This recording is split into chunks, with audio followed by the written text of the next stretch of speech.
Representing the class of 2023 is the president of the Student Government Association, Abigail Fink.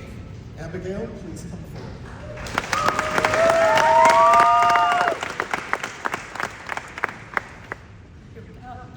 Good morning, everybody. I thought when I was writing this speech that a great way you start and end every day is with a little bit of gratitude, so that's what I plan to do with these remarks.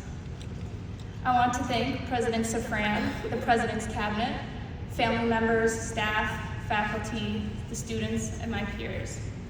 I couldn't stand here today and not thank the staff from the SAIL office for everything they've done, not only for me, but also for all students on this campus.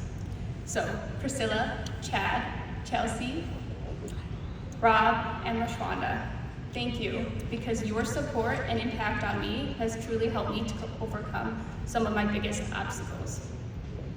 When I was thinking about what I was going to share here today, I wanted to share something that would be meaningful for all in Independence. I was encouraged to do three things: to speak from my heart, to share my story, and to also stop with writing this speech, which had been through 3 or 4 different variations at that time. So I'm going to share with you a short backstory because I truly never imagined that this is where I would be today, or that this is how my college experience would be. I grew up in a small town close to Lake George, New York. I was one of 6 children, and just behind my sister, I am the second person in my family to go to college. I didn't have the most positive of public school experiences. In fact, I struggled to connect with my teachers, my peers, and in extra activities. For the majority of my time in middle school, I spent dealing with a system that I didn't fit into, with standards I could never quite meet, and with bullies who, at that time, seemed pretty relentless. So relentless, in fact, that about halfway through my 9th grade year, I decided that I just didn't want to be there anymore. I knew it was time to make a decision, and that I had to move forward. With that decision, I elected to move into homeschooling, and I found myself cut off from a lot of what traditional life as a teenager meant, much like a lot of us have just experienced for 3 years of the pandemic. I found myself cut off from communication with peers, from opportunities, and from possibilities that made me believe in what my future could look like. But then I figured out that I could design what my own future would look like. I was able to finish school an entire year early, and I used that year as a gap year to figure a couple things out. I almost didn't even actually apply for college because I did some exploring and thought that life outside education was pretty cool. But still, I knew that education meant opportunity. It meant access, and it meant that I would be giving myself a second chance at what felt like a comeback.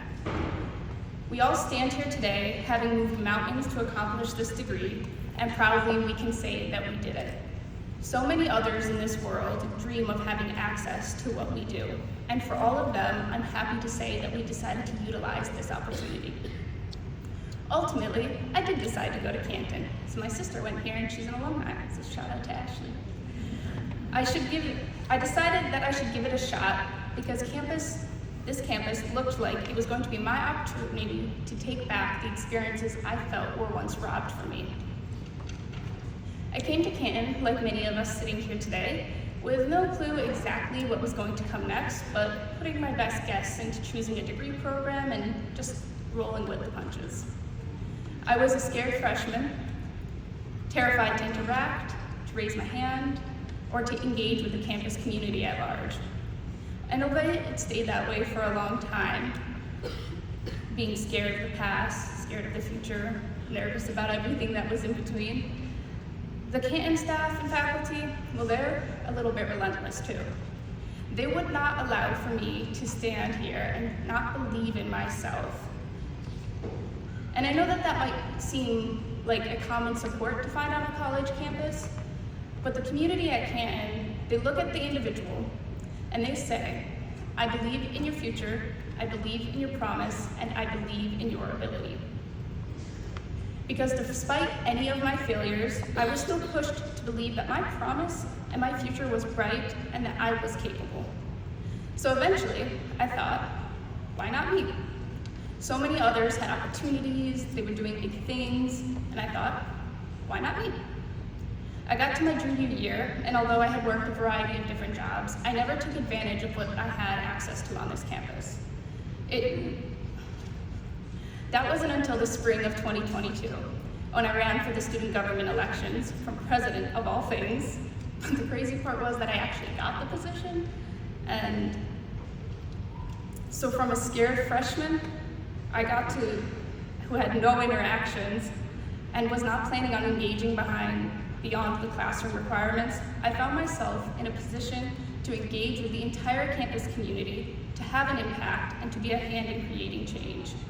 Because of working with the SGA, I found myself with the opportunity to work with the SUNY Student Assembly as their executive director of programming.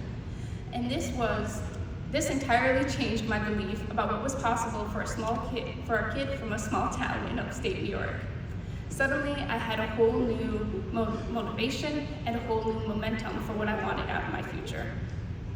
All because somebody at SUNY Canton looked at me, made me believe in myself, and made me ask, why not me? Graduates, as we sit here today and we look around the room, we will find a connection between us all.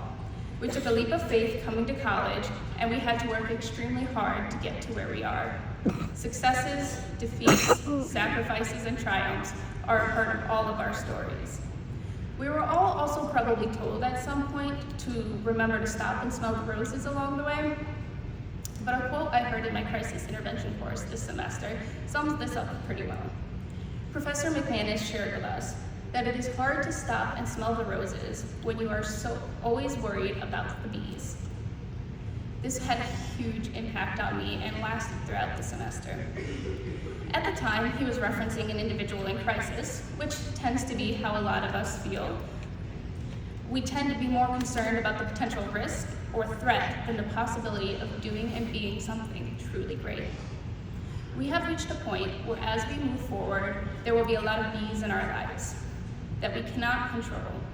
But still, we are allowed to stop, smell the roses, and believe that anything is possible. So if I leave you with anything today, please remember that you are capable and you are deserving, that you've worked for your opportunities, so if you begin to question things, say to yourself, I earned this opportunity, so why not me? And finally, I want you to know that I'm very grateful to every single one of you for truly changing my life. Congratulations to the class of 2023. I'm immensely proud of you all.